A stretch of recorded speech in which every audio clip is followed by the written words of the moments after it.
I had an eerie feeling as soon as my taxi driver pulled up in front of the house.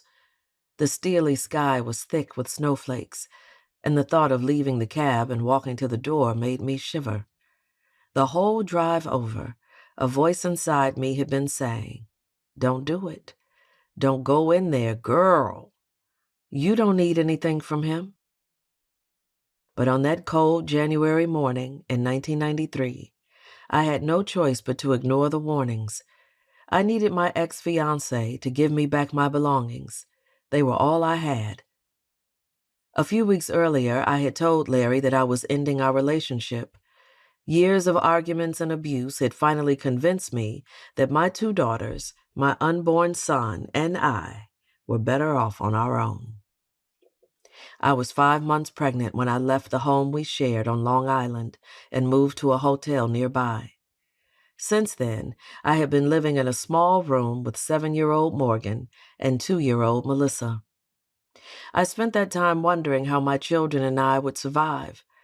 I was grateful to have a friend who had given me some money so that I could stay in the hotel temporarily. But now those funds were running out, and I had no job, no other place to live, limited education, and no stable family to support me. But Larry and I had been talking on the phone every night, and he seemed to be starting to understand why I couldn't be with him any longer. One night, I called him with the hope that he would let me drop by the house to pick up some clothes for myself and my daughters. He answered the phone on the first ring, and when I asked how he was doing, he told me he was worried sick about us. Despite everything he had done to me, he sounded so pitiful that I almost felt sorry for him. But when he asked me to tell him where I was, I told him I couldn't. "All you ever do is beat me and rape me when I don't want to have sex with you, and I can't take it anymore," I said. "I'm so sorry, Trina. If you come back, I promise I'll never do any of that again." I didn't believe him. "You've been doing it for too many years for me to trust you," I said. "And now that I'm pregnant again, I don't want this baby to go through what the girls have seen.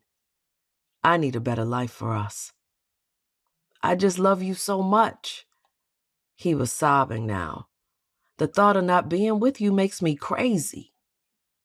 For more than an hour, we stayed on the phone.